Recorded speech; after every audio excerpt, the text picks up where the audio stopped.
I'm not worried about it. I can stand over this. Cora Staunton, Lee McHale, Kevin Kilban, and Kieran MacDonald. OTB AM's Mt Rushmore. Right, you're very welcome along to this week's edition of Mt Rushmore, and we're going to Leitrim. And I'm delighted to say we have Tommy Conlon, columnist with the Sunday Independent, and Sean McGoldrick, sports writer with Sunday World and author, with us to talk to us about lovely Leitrim. And I'm going to have to confess here that this is a voyage of discovery, but come one, come all, let's learn about the history, the great and varied tapestry that is the history of Leitrim sport. Before I get into this, lads, I understand sources have told me, aka Tommy, that there's a bit of a beef between the north and the south of the county. Tommy, what part of Leitrim are you from, and give us the nature of this beef? It's an ancient tribal feud, Jared, that goes back to Mesolithic times, and not even Paleolithic times. But we're trying to be a little bit more mutually tolerant these times in the current era of peace and goodwill to all men. So I'm from South Leitrim, more or less, but right on the border with County Cavan.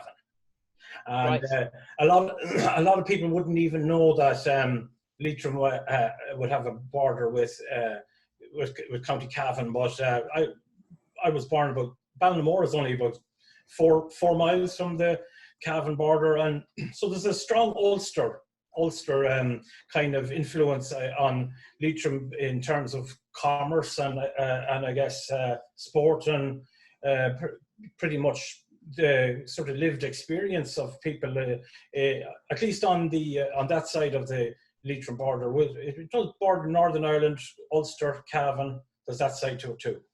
Yeah, of course. It's actually long and thin, and look at it, the population is tiny. It's the smallest, least populous county in the country. Sean, what part of the county are you from? So I'm from North Leitrim, and I'm an authentic Leitrim man. Not saying that Tommy isn't now, but actually I was born in Manor Hamilton General Hospital, which was the maternity hospital in Leitrim for down through the decades until I think it closed there about maybe 25, 30 years ago. So there's only a few of us left, who were born there.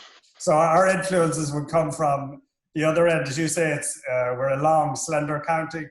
So I'm from a place called Newtown Manor, which is halfway between Manor Hamilton, which is in Leitrim, and then Sligo, which would be the big town in the centre. So we would tend to gravitate. North Leitrim people would tend to gravitate more towards Sligo than towards Carrick-on-Shannon, which is the county town. But the north-south split is a bit like North Dublin and South Dublin. Like we would see ourselves as the looked on and trampled on people, But we're trying to break out of that mold at the moment.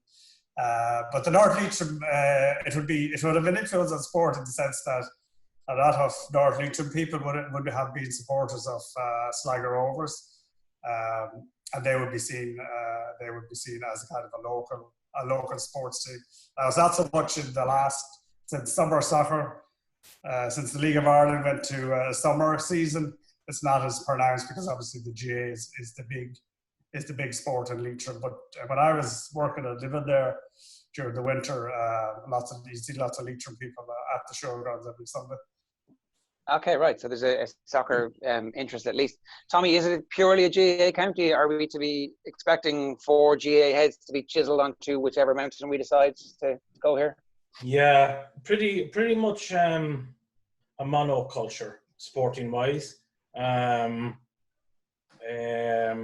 Although as we'll find out, actually there is a distinguished tradition in athletics, track and field, and that, and historically, of course, there would always have been a bit of a crossover between the Gaelic Athletic Association and I guess the BLE, as it was, Irish athletics and that. But unless Sean has other information, I mean, I think basically it would be fair enough to describe it as pretty much a GA monoculture, more or less. Sean, would there be more to it than that? Well, as you said, we would have a tradition of athletics, which we'll talk about in a few minutes. There's one story I'd like to tell, which shows just a bit of history. We're proud boasters of the fact that a New Zealand All Black World Cup winner actually played both rugby and GA in Leitrim. Actually, I wrote the story there a few weeks ago during the lockdown. Bernie McCahill, who was a centre on the New Zealand team that won when he was on the squad that won when New Zealand won the first Rugby World Cup. There was a man from Drumshanbo, Aidan Hearn, who knew him very well. His family, a lot of his family were in New Zealand, and he went out there, and the two of them became friends. And through him, Bernie McCall played GA, and he also recruited Zinzan Brook to play GA. And they played in the Australasian Championship quite often, and New Zealand, as it was then, actually won it one year. But I know the story was that the year after New Zealand won the Rugby World Cup, Aidan Hearn got together this kind of a GA Barbarians team, and they came to the Drumshanbo where Hearn is from, and for Christmas 1988, and there's a rugby team, or the only rugby club in Leitrim is Carrick and Shannon. In the early days, it used to be called East Connacht, but they're called Carrick and Shannon now. But on St. Stephen's Day, they used to have this match between a Roscommon selection and a Leitrim selection among the club themselves.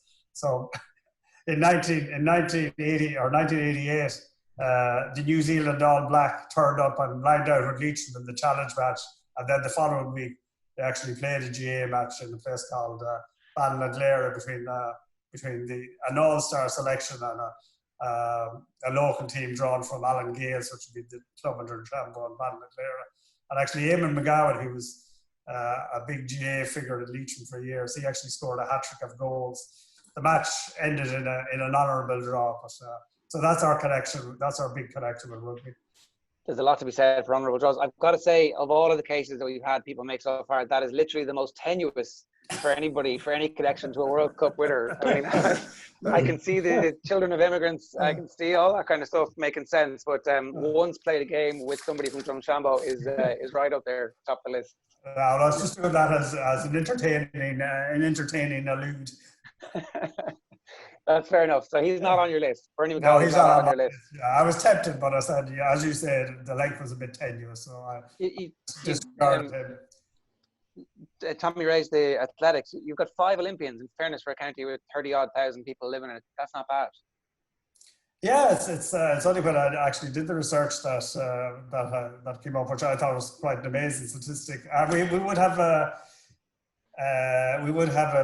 tradition in race walking going back decades, and it's not surprising that two of our Olympians were race walkers, Colin Griffin and Laura Reynolds. And interestingly, Colin Griffin is the son of Porrick Griffin, who would have been an outstanding administrator in athletics, and not just locally but nationally. He's a former president of BLE, and also, as people know, there was a very damaging split for decades in Irish athletics, which was eventually sorted out only in the last 20 years. But behind the scenes, particularly in the 1960s, Porrick Griffin played a big role in that. But go back to the Olympians. Our first was Eddie Leddy, who ran in the 72 and 76 Olympics. And he was a scholarship student, as was his brother PJ, in East Tennessee State University, and they formed part of what was called the Irish Brigade out there.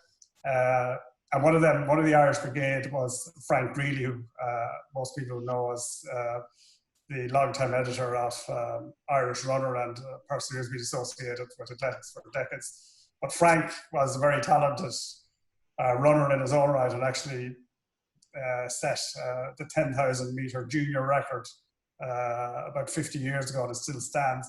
But they were all students together in East Tennessee State University, along with Neil Cusack, who won the Boston Marathon, and there was another few Irishmen. And their big claim to fame was that at the National Collegiate Cross Country Athletic Championships in America, which is a huge thing, in 1972, the East Tennessee team finished second overall, with Cusack won it, and Eddie Leddy was third, and PJ was in the top 10. So in the 70s, Eddie Leddy was one of the outstanding distance runners but certainly in Ireland and made his way on the world stage. I'll tell you one amusing story. When I wrote a book last year about the history of the Dublin Marathon, and I spoke to Cusack because he won the second Dublin Marathon.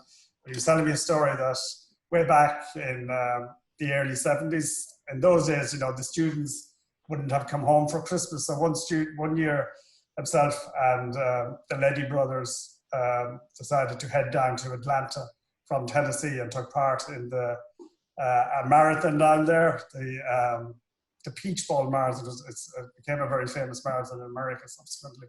And Cusack won it in what was then a world record time for he was only 19, I think, at the time, around 2:18. And Eddie Leddy was third. And Cusack reckoned he'd have ran actually faster, except he went back to accompany Eddie at some stage during the race. But, so that was Eddie. Sean, I remember. Sorry, Sean.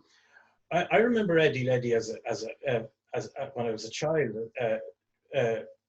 Maybe I'd say barely walking, because Eddie Leddy was from the parish of Drumreilly, about 3 to 4 miles out from side of Ballinamore.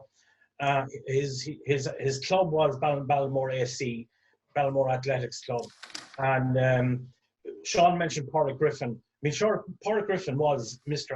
Athletics in Leitrim and one of the stalwarts of Irish athletics in the 1970s and 80s. He was chef de mission, I think, chef de keep for an Irish Olympic team. I don't know if it was in Moscow. In Moscow, I think it was in Moscow actually. Wow. But Eddie Leddy became an Olympian, really, and Eddie Leddy himself credits Pádraig Griffin with the coaching, with the influence in Ballinamore. But as a child, I remember I have this. It's sort of an isolated memory. I have no context for it, except remembering being down in the Gaelic football field in Ballinamore one day.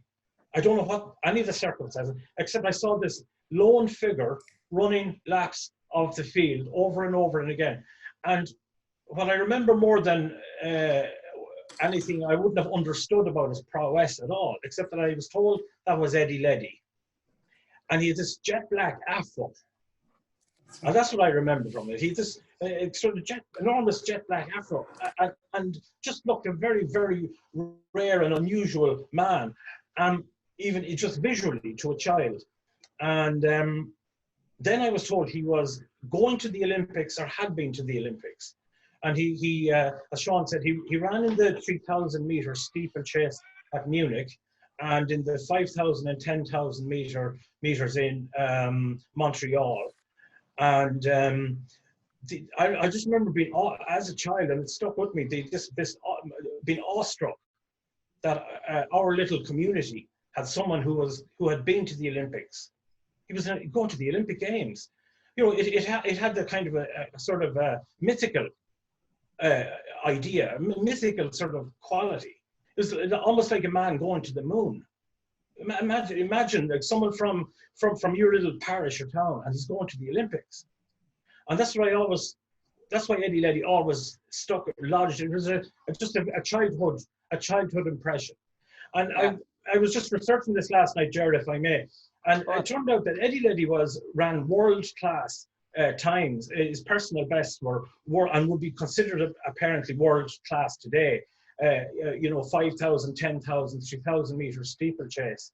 And as Sean says, Ireland's first Olympian, Leitrim's first Olympian, a double Olympian. And I suppose someone we would remember or whose name would resonate, the name resonates, Eddie Leddy. But he's definitely someone that maybe not nationally known, but we would have remembered. Okay, so it's safe to say you both brought him up unprompted, that he is definitely on Leitrim's Mt Rushmore. Sean, is that correct? Yes, that's correct. And okay. My second choice would be another of our Olympians. Would be Frances Cryan, single sculler. Actually, she could be described as the first lady of Irish rowing because she was the first Irish woman rower to be selected at Olympic level. She competed at the 1980 games in Moscow. And just missed out. I think I was reading an interview with her there by literally 2 centimeters for a place in the final. So she was ranked 7th overall.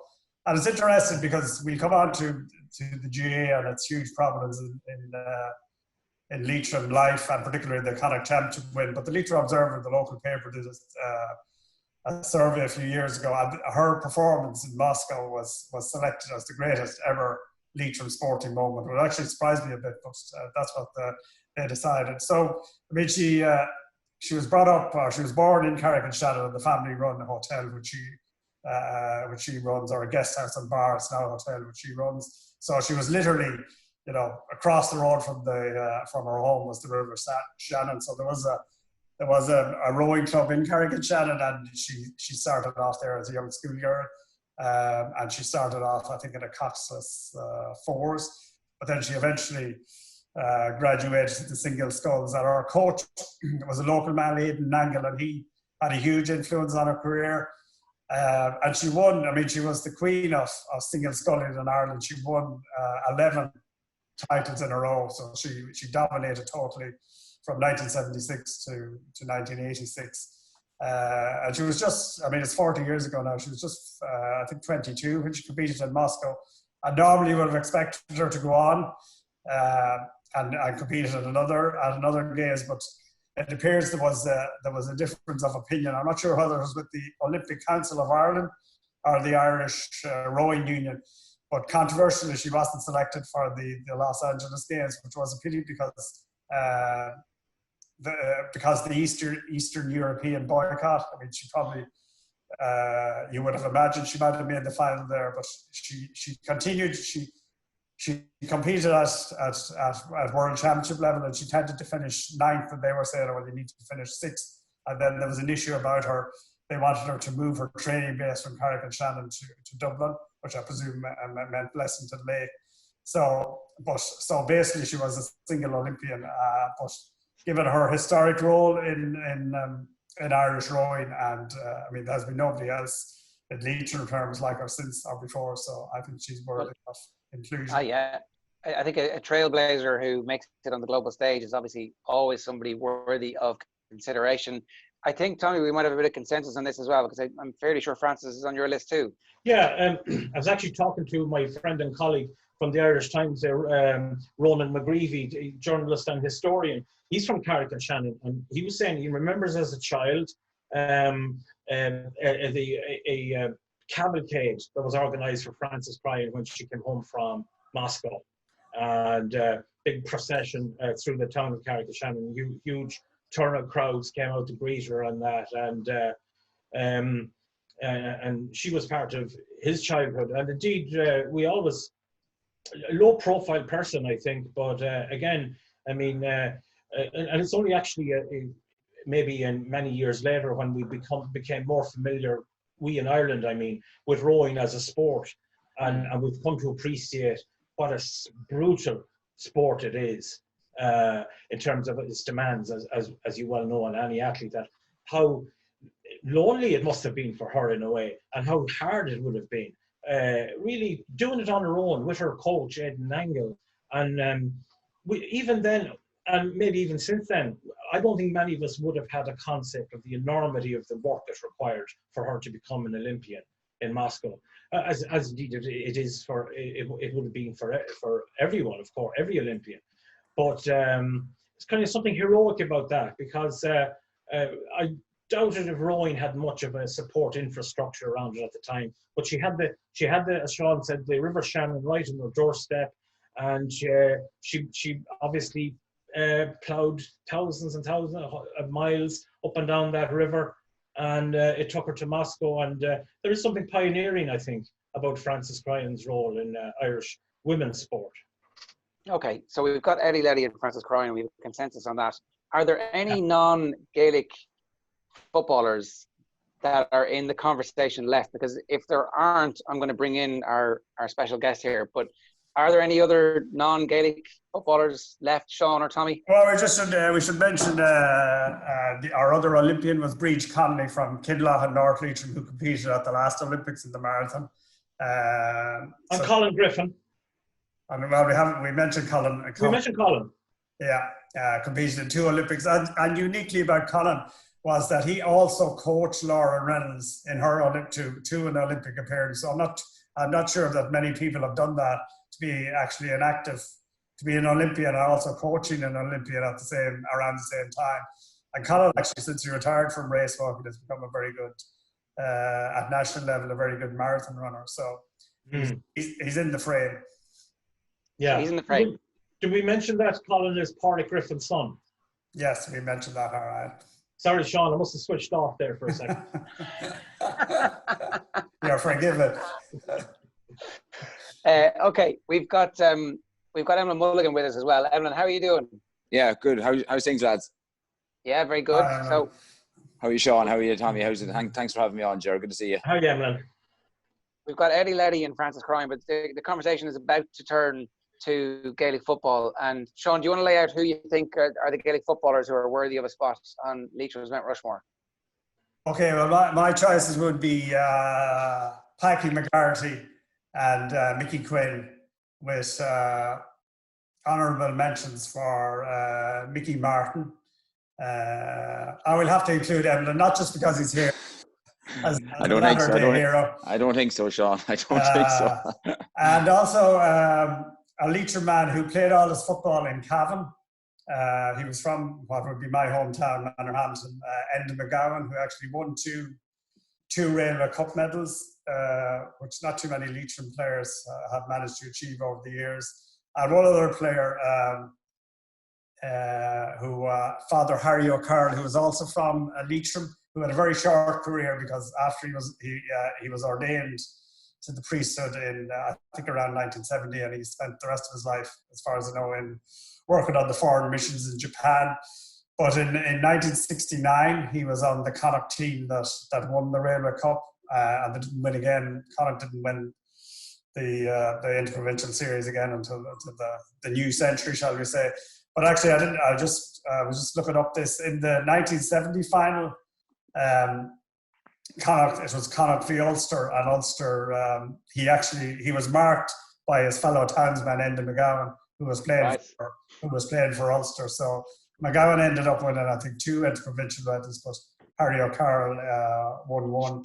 So that's my broad outline of.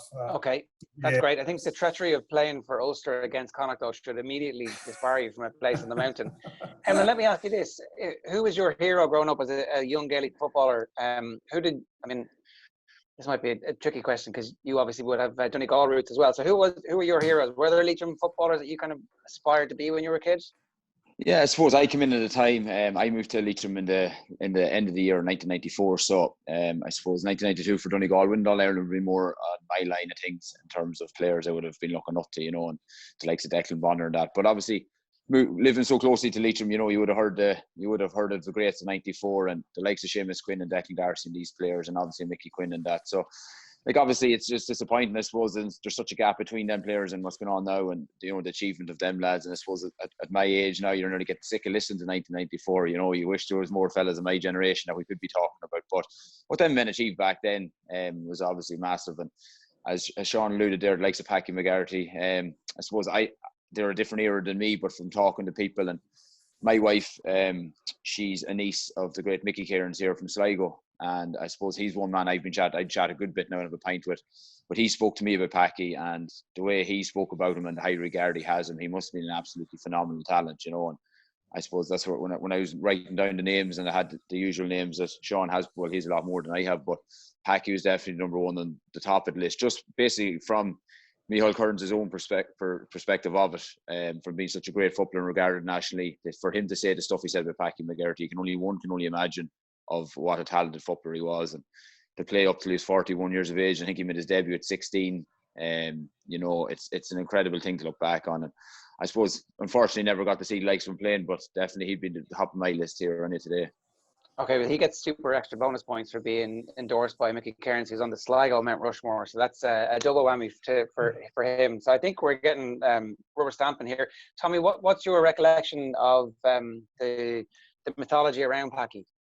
Again, like everyone else, I mean, it was McGarty this, it was Packy McGarty as in child growing up. You just heard everyone with an interest in Gaelic football around Leitrim was McGarty, Packy McGarty. So when I eventually became a sports journalist, he was one guy I wanted to meet, and I interviewed him amazingly 20 years ago now, Ger, for the Sunday Independent. I'd never met the man, but he was very interesting to talk to. And if I may, I might share one or two quotes from the piece. Oh yeah. I'm open to correction on this, but he made his Leitrim debut, as Emlyn said, at the age of 16 in 1949, and played his last game for Leitrim in 1971. Right. Yeah, so that's what they call a lengthy career by any standard. He was 20 years of age when he was selected on the Railway Cup team for Conlon. That was in 1954. And as well, you know, the Railway Cup was very prestigious. It was some sort of a precursor of other, I guess, in a way you could say, of the All-Stars and of the cream of you were the best you were the best in the country if you were selected or the best in your province, and you're competing among the elite nationally. He was 20 when he played for Connacht in 1954. He scored 1-4 on his debut for Connacht against Munster in Tralee. Scored a goal and 4 points, as I say. He had Sean Purcell of Galway, Pádraig Kearney and Tom Langan of Mayo with him.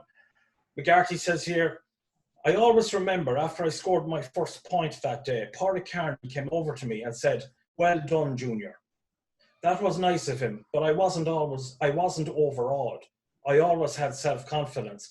I remember even marching behind the band before the game, someone saying to me, you're out of step. I said, I'm all right, don't worry about it. I couldn't care less. And so he took to the national stage like he belonged there. I'm just reading here, he's the only Leitrim player chosen on the Connacht GAA team of the Millennium as well. And so he was 48 when he played his last inter-county game, having started at 16. Well, 49 to 71 is, what's that, 22 years? No, he'd been 38. 38. Sorry, 38. Yeah, of course. 48 would be ridiculous. Bad math on my part there. He'd be the only Leitrim player that would have, I think he'd be the only Leitrim player that would have won 2 Railway Cup medals. They won back-to-back in 57 and 58. And they also, by the best of my knowledge, he's the only Leitrim player to have played in six Connacht finals. So the Leitrim had an excellent team in the late 50s. So they were in the final in 57, 58, 59 and 60, and unfortunately beaten by Galway, who were had been All-Ireland champions in 56 and were beaten again, were beaten finalists. So they were one of the top teams in the country at the time, Frankie Stockwell and Sean Purcell. I think Tommy will yeah, I talked to Packy, if I may, Ger Emlyn, from that in that 4 in a row of Connacht finals. 1958 was the one that got away, beaten by 2-10 to 1-11. And McGarty said, is quoted here in this, when I interviewed him back then, he said, at half time, Leitrim were 4 down at the break. Quotes, there were shocking speeches in the Galway dressing room at half time. Shocking. There was only a partition between us and the boys were hitting it. And McGarty, let's not totally romanticize it. We would have heard growing up that McCarthy got very rough treatment from Galway teams, from that Galway team. And I remember Jack Mahan went on to become a GA writer himself, a journalist, and was part of that legendary. Was he part of the 3 in a row team, Sean? No, he played in 56. He was on the 56 team. So he would have been on.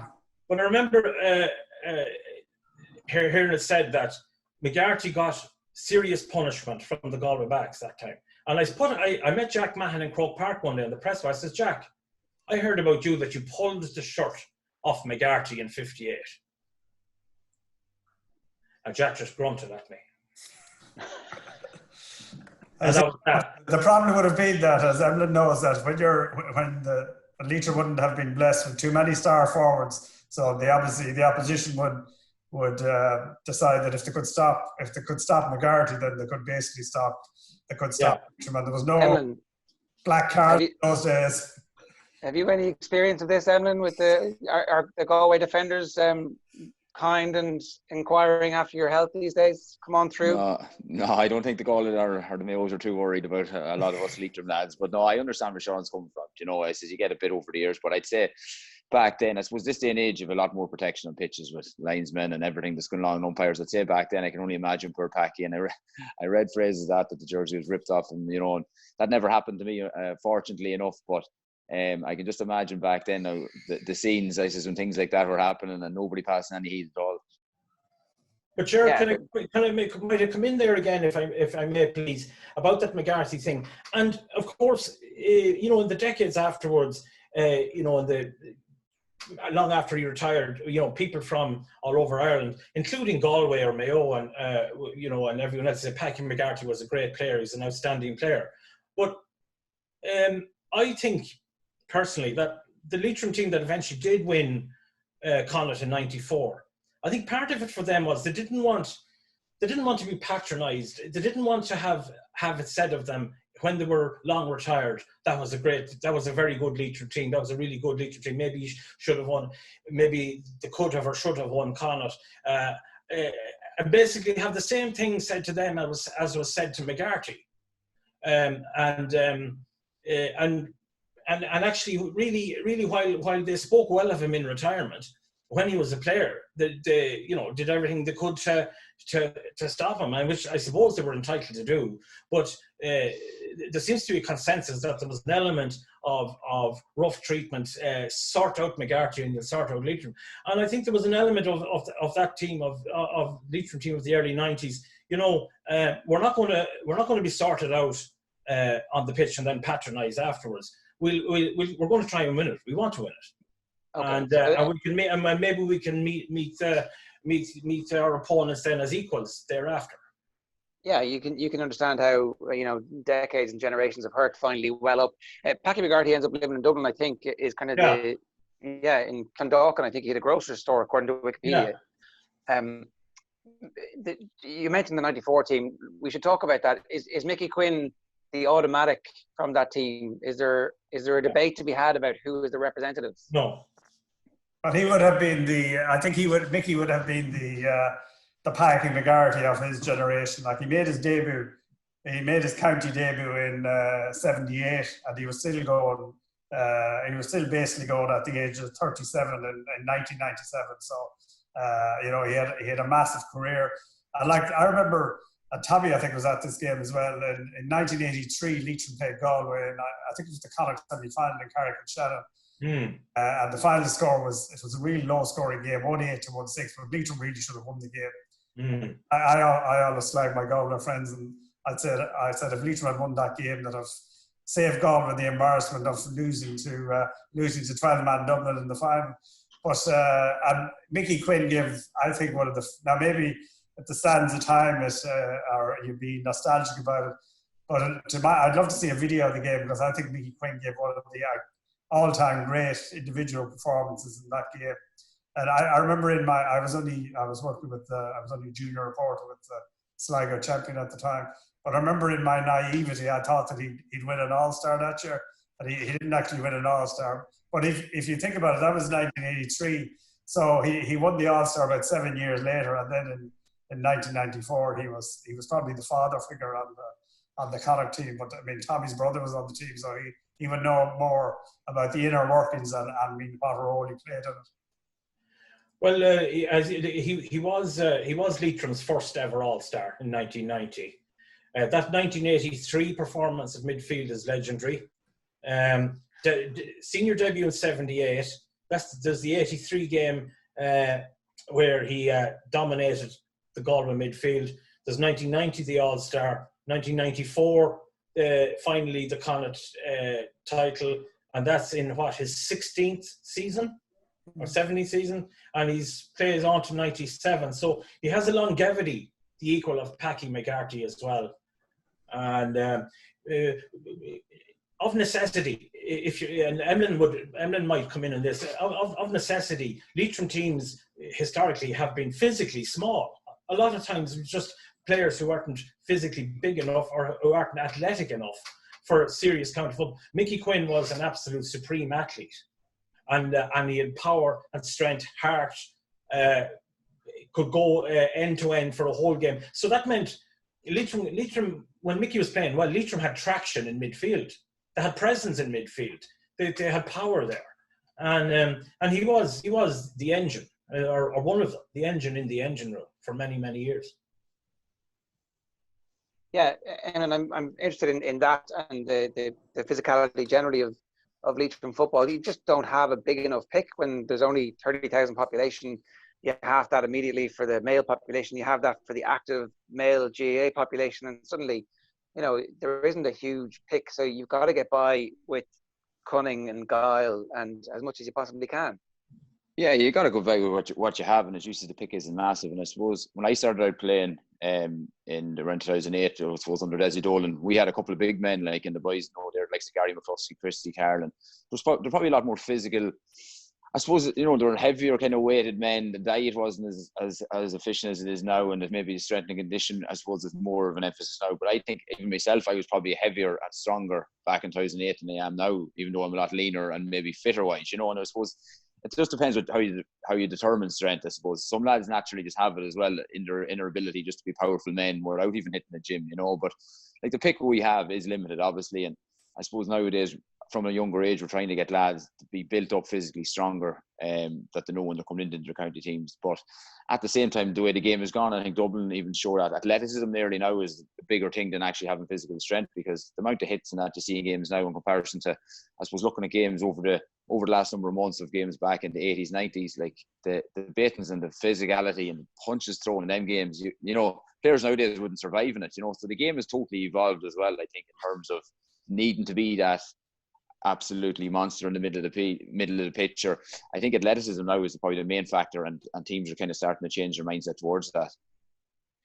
Was there anybody else, Emlyn, that you thought might be in the shout or in the shake-up from Yeah, your time? well, obviously, yeah, well, I suppose obviously 94 again, and I suppose Seamus Quinn is the other, obviously, I suppose, fella there, obviously an all-star from 94, and I think he was the last member of that panel to keep playing and finished up in the 2000s, and he was Leitrim's only ever representative for Aussie Rules back in 2000 as well, which is a massive achievement for himself, obviously, but from listening to the two lads there, and they'd have a better knowledge than I would, and I'd back them with their expertise in this, but obviously from listening about Mickey Quinn, it'd be very hard to back against him.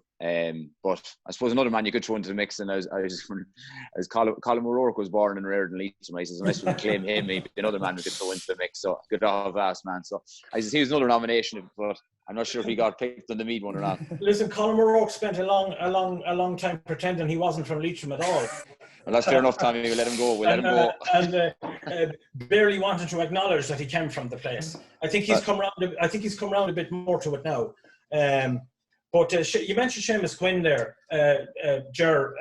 The best fullback of his era, bar Darren Fay. If we mostly accept that Darren Fay was the greatest, well, I think he was the greatest since John O'Keefe, and arguably better than John O'Keefe, who makes most people's team of the century, team of the millennium as the greatest fullback. I would argue, I would make the case that Darren Fay was greater, and I would say that Seamus Quinn was as good as Darren Fay, and not quite as quick. Fay was very unusual that he was so tall and powerful and yet very quick over the ground. But apart from that, Quinn was a spectacular fullback, and he wasn't of the modern type that happy to break the high ball in. I mean, Seamus Quinn was up in the air in a crowded goal mouth, take it down, burst his way out. He had footwork too. He wouldn't be ploughing his way out. A mixture of power and footwork and out the field. He was a tremendous player. Just as an aside about Mickey Quinn, it shows how the genes work. So Mickey Quinn's sister, Patricia, was actually a very good athlete, and she's Colin Griffin's mother. So Patricia Quinn is married to Corey Griffin, and Colin Griffin is their son. So it's all in a little circle there around Ahawildon and Ballinamore. And just as it's not totally connected with the Four Horsemen, but it has struck me over the years that Leitrim were very unlucky, tragically unlucky. We lost in my lifetime, we've lost 3 outstanding footballers at the peak of their careers. We had Sean Layden, who Leitrim won the Connacht Under-21 Championship in 1977, and he was one of the outstanding players on it. And actually, Leitrim played Kerry in a very famous match in the All-Ireland semi-final. It was a week after Kerry had been beaten by Dublin in the All-Ireland semi-final, and it was about there was 4 or 5 guys from that team on the Kerry Under-21 team, including one Owen Liston, who wasn't known nationally at that stage, but they played Leitrim in Carrick-on-Shannon, and Leitrim gave them a damn good match. There was about 5 points in it at the end. But Sean Layden was subsequently killed. And then more recently, you had Shane McGettigan, who was tragically killed in an accident, a building accident in Boston. He'd be Charlie's son. But he was just at the cusp of, I would say, having an outstanding career. He'd been an outstanding colleges player with Mel's, and he was just making the breakthrough at Leitrim. And then, of course, more recently, actually, even though it's hard to believe it's 10 years ago, he had Finney McGuinness, who was killed following an accidental clash in the field. So I don't know of any other county that has had such a tragic history in terms of losing players in the peak of the career, and I thought it was important to make that point. No, it is absolutely a fair point to bring up. Just to recap, then we have Eddie Leddy and Francis Cryan, so a middle distance runner and a rower, and then 2 Gaelic footballers, Packy McGarty and Mickey Quinn. So far, we've had a lot of debate. There's been essentially, Sean, your job is to come and select, and Tommy, you get to edit, and then Emily gets to make a case for somebody else. But it sounds like we have peace between North and South. It's like the Lilliput in reverse. Everybody's actually going to be happy with this, Tommy. Well, not saying that we are such an evolved species in Leitrim that we're able to put aside all tribal differences, much as I'd like to be able to say that. It's just that, as you may have suspected by now, Ger, the old Hall of Fame isn't particularly lengthy in Leitrim. We didn't have to agonise over dozens of choices before we narrowed it down. I count myself lucky to be able to muster up 4 at all, really. And glad to have them, and glad to be able to salute them. I don't know what Sean and Emlyn feel. I mean, Michael Martin, Sean mentioned him already, would be the 5th horse of the apocalypse type thing. Michael Martin he had star quality, real star quality, long blonde hair, an absolute speed merchant, played for Leitrim from, I guess, the age of 16, 17. Again, another vast career of maybe 18 or 19 years. He was on the Ireland international rules team in 84, and a replacement all-star, I think, in 77. And if I might digress for a moment, Michael Martin often strikes me as a case for as an example of, is it ethically questionable? Is it even morally questionable? Is morally or ethically questionable that the GAA has ordained it, and we all accept it, that your talent is determined not by the limits of your ability, but by an accident of birth, of geography? If you happen to be born, wherever you're born, that to some degree will set to the limits of your talent or of your career in sport. And Mickey Martin was a wonderful sportsman, footballer, brilliant soccer player too. Why should Mickey Martin or anyone else have a boundary set to their talent by an accident of birth, by your geographical origins? And to me, I've tossed and turned around this subject, this issue in my head many times over the years, but I think there is something essentially, and Mickey Martin's talent was wasted. He was a beautiful sportsman. I think that you're 100% correct. And I think that the whole fixtures debate feeds off this. And I hope that after the interregnum, where we've all had a little bit of downtime, that conversation will actually take off again. It's not a conversation for Mount Rushmore, unfortunately. No. But because we're out of time, but it is actually the perfect point to finish this on, because, you know, there are so many brilliant players. Even when we're doing this, how do we judge the criteria? Like so we need the outside.